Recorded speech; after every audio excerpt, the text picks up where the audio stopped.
ለመላው የእስልምና እምነት ተከታዮች እንኳን ለ1446ኛው የኢድ አልፈጥር በዓል በሰላም አደረሳችሁ ማለት እንወዳለን። ኤፍኤም አዲስ 97.1 የኢድ መልእክት ልዩ ዝግጅታችን ጀምሯል። በኢድ መልእክት ልዩ ዝግጅት ከተለያዩ ኡስታዞች ጋር ኢድን መነሻ ያደረጉ መልእክቶችን እናስደምጣችኋለን። 1446ኛው የኢድ አልፈጥር በዓል ሲከበር ከበዓሉ አከባበር ጋር በተገናኘ ከሃይማኖቱ አስተምሮ የተቀዱ የተለያዩ መልእክቶችን የጋበዝናቸው ኡስታዞች አስተላልፈዋል። ኡስታዝ መንሱር ዘይኑ፣ ኡስታዝ አህመድ አደም፣ ኡስታዝ ሰኢድ አህመድ የጋበዝናቸው 3 ኡስታዞች ናቸው። በተለይ ከበዓሉ አከባበር ባለፈ አብሮነት፣ ወንድማማችነትና ከረመዳን ጾም በኋላ ሊተገበሩ ይገባል ያሉትን የሁልጊዜ ተግባር የሚሏቸውን ከሃይማኖቱ አስተምሮ የተቀዱ መልእክቶችን አጋርተውናል። እንድትከታተሉት በአክብሮት ጋብዘናል። እንደ ቅድመ ተከተላቸው ከኡስታዝ መንሱር ዘይኑ፣ ኡስታዝ አህመድ አደምና ኡስታዝ ሰኢድ አህመድ ጋር ልዩ ልዩ መልእክቶችን እንሆ።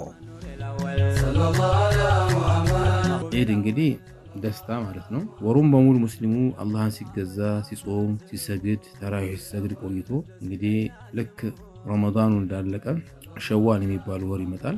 እንግዲህ ታዲያ በኢድ ቀን ልክ የመደሰቻችን ቀን ነው።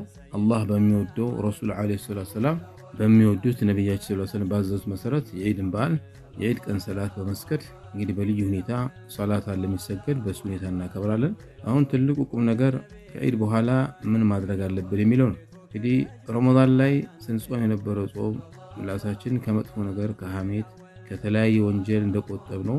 ይሄ መለማመጃ ነው። ረመዳኑ መለማመጃ ነው። ረመዳን ሲወጣ ልክ ረመዳን ላይ ስንጠነቀቅ የነበረውን ወንጀል እንዳንሰራ ስንጠነቀቅ የነበረውን ስንሰግድ የነበረውን ሰላት ስንቀራ የነበረውን ቁርአን የተለያየ ፈጣሪ የሚወደውን ስንሰራ የነበረውን መቀጠል አለብን ማለት ነው። አላህ ሱብሓነሁ ወተዓላ የሚፈልገው እስቲቃማ ነው። ወሩ ረመዳኑ ሄዷል። አላህ ግን የማይሄድ ጌታ ነው። ሁሌ ዘውታሪ፣ ሁሉ ሲጠፋ የማይጠፋ ብቸኛ ጌታ አላህ ነው። ስለዚህ ረመዳን ወጣ ብሎ ሰው ልጅ ከረመዳን ጋር አብሮ ከመስጂድ መውጣት የለበትም። በዒዱ ቀን ሙስሊሙ ሲወጣ ሲገባ ከሶላት በፊት ከስግደት በፊት ከስግደት በኋላ ጠዋት ማታም አላሁ አክበር ሱብሃነላህ አላሁ አክበር የሚለውን ቃል ሙስሊሙ ሲያስተጋባ እናያለን። ይህ ማለት ምን ማለት ነው? አላሁ አክበር ማለት አላህ ሱብሃነሁ ወተዓላ ታላቅ ነው። አላህ ሱብሃነሁ ወተዓላ የሁሉም የበላይ ነው። አሸናፊው እሱ ነው የሚለውን ትርጉም ይይዝልናል። ሱብሃነላህ ማለት ደግሞ አላህ ሱብሃነሁ ወተዓላ ከጎደሎ ነገራቶች በጠቅላላ የተጠራራ ነው። አንድም ቢጤ አንድም አምሳያ የለውም፣ አጋር የለውም፣ ሸሪካ የለውም የሚለውን ትርጉም ይይዛል። ሌላው በዚህ ዕለት ከሌሎች ቀናቶች በተለየ መልኩ ቤተሰባዊ ግንኙነትን፣ ዝምድናን፣ ጉርብትናን በመጠያየቅ አንዱ አንዱን በማየት በመደጋገፍ ካለን በማካፈል ማህበራዊ ግንኙነትን የምናሳምርበት ትልቅ ነው። ኢድ እንግዲህ እስልምና ውስጥ ለደስታ ብቻም አልተደነገገም ነው። የበጎ ስራ የመልካም ስራ የሚባሉት ፍላጎቶች ይበልጥ ይጎለብቱበት ዘንድ ጭምርም ነው። በጎ ስራ መልካም ስራ እስልምና ላይ ሁሌ የታዘዝንበትና አንድ ሰው ሁሌም የግል ልማዱ አድርጎ ሊይዘው ሊከነውነው ይችላል። በዒድ ጊዜ ግን ተለይቶ የማህበረሰብ ጉዳይ ይሆናል። እንግዲህ በሰደቃ ወይ ምጽዋት የሚባለው ራሱ የዒድ የመጨረሻው የረመዳን የመጨረሻው ሌሊት ጀምሮ እስከ ዒድ ንጋት የሚውል ምጽዋት የፊጥር ምጽዋት የሚባል ሰደቀቱል ፊጥር የሚባል አለ። ያ እንግዲህ የዒድን ቀን ሁሉም በደስታ ያሳልፈው ዘንድ ሁሉም አላህን በማመስገን ያሳልፈው ዘንድ የተደነገገ የተደረገ ነው። እዚያ ታስቦ ነው ማለት ነው። በዚህ በተከበረ ክብረ በዓል በዒድ ዕለት የሚከናወኑ ስርዓቶችን በከፊሉ እንመልከታቸው ከተባለ ከዘካቱል ፊጥር ይጀምራል። ዘካቱል ፊጥር ማለት ለአቅመ ደካሞች ለሚገባቸው እያንዳንዱ ሙስሊም ከግዴታ ቀለቡ ከአንድ ቀን መሰረታዊ ፍላጎቱ ውጭ የተረፈው እያንዳንዱ ሙስሊም የራሱንና በሱ ስር ያሉትን የሚያስተዳድራቸውን ጨምሮ በማሰብ ለድሆች ለተቸገሩት መርዳት ግዴታ ይሆንበታል። የቀን ውሏቸውን መሸፈን ግዴታ ይሆንበታል። ለአንድ ሰው የአንድን ሰው የቀን ውሎ የሚሸፍን ወጪ ይደረጋል ማለት ነው። ኢድ እንግዲህ እስልምና ውስጥ ለደስታ ብቻም አልተደነገገም ነው። የበጎ ስራ የመልካም ስራ የሚባሉት ፍላጎቶች ይበልጥ ይጎለብቱበት ዘንድ ጭምርም ነው። በጎ ስራ መልካም ስራ እስልምና ላይ ሁሌ የታዘዝንበትና አንድ ሰው ሁሌም የግል ልማዱ አድርጎ ሊይዘው ሊከነውነው ይችላል። በዒድ ጊዜ ግን ተለይቶ የማህበረሰብ ጉዳይ ይሆናል። እንግዲህ በሰደቃ ወይም ምጽዋት የሚባለው ራሱ የዒድ የመጨረሻው የረመዳን የመጨረሻው ሌሊት ጀምሮ እስከ ዒድ ንጋት የሚውል የምጽዋት የፊጥር ምጽዋት የሚባል ወይም ሰደቀቱል ፊጥር የሚባል አለ። ያ እንግዲህ የዒድን ቀን ሁሉም በደስታ ያሳልፈው ዘንድ ሁሉም አላህን በማመስገን ያሳልፈው ዘንድ የተደነገገ የተደረገ ነው። እዚያ ታስቦ ነው ማለት ነው። እንግዲህ ሁለት ጾሞች አንድ ላይ በእስልምናና በክርስትና ሃይማኖት የተለያየ ጾሞች አንድ ላይ ሆነዋል። ሃይማኖቱ እንኳን አንድ ባይሆን የፈለገ ልዩነት ቢኖረን ነገር ግን ሁላችን የተሰራነው በፈጣሪ ብቻ ነው። አላህ ነው የፈጠረን። ስለዚህ ለአላህ የተፈጠረ በአላህ የተሰራን ሰው ማክበር ግድ ይለናል ማለት ነው።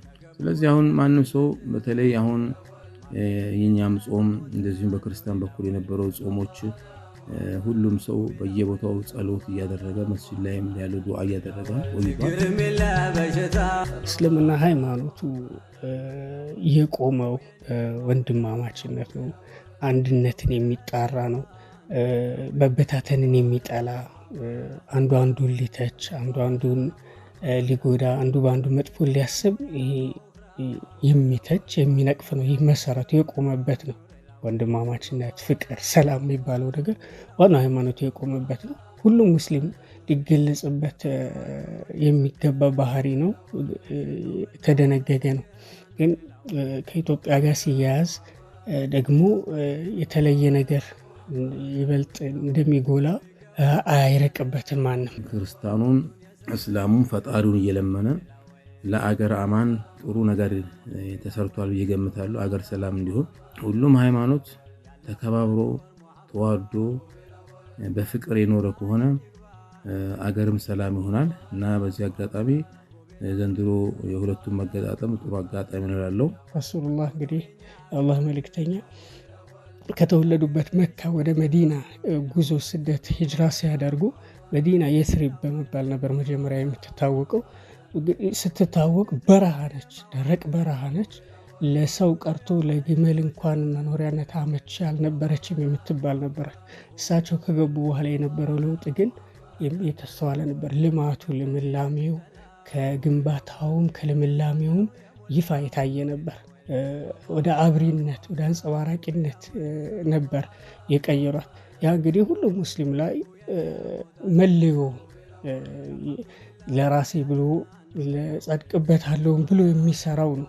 ያ ለዛሬ ብቻ ለነገ ብቻ ወይ ቤቴም ብቻ ቀየም ብቻ የሚለው ሳይሆን ልክ ነቢዩላህ አደም የሰው ዘር መጀመሪያው ሲታዘዙ አባታችን ምድርን ሊያለሙ እንደታዘዙት ሙስሊሙም ሁሉም እስልምና የሚያዘው ለዛሬ ብቻ ሳይሆን ለነገም ለትውልድ የሚበቃን ማልማቱም በማሳደጉም በመገንባቱም ስራ ላይ ተሳትፎ እጁን ሊያስገባ የሚታዘዝበት ጉዳይ ነው። አብሮነት በተለያየ ነገር ነቢዩ መሐመድ ሰለላሁ ዐለይሂ ወሰለም አንድ ክርስቲያን ጎረቤት ቢኖር ጎረቤት ሀቅ አለባቸው ብሎ አስተምሯል። ማንም አይሁዳም ይሁን ሌላም ሃይማኖት ተከታይ ይሁን ሲታመም መጠየቅ፣ ሲቸገር መርዳት፣ በጭንቁ ጊዜ መድረስ ይሄ እስላማዊ ትምህርት ነውና አብሮነታችንን ያለብንን እንግዲህ ሁላችን ከተከባበር ሀገር በሰላም ትቀጥላለች። አድማጮቻችን ኤፍኤም አዲስ 97.1 የኢድ መልእክት ልዩ የበዓል ዝግጅታችን ቀደም ሲል ያደመጣችሁትን ይመስል ነበረ።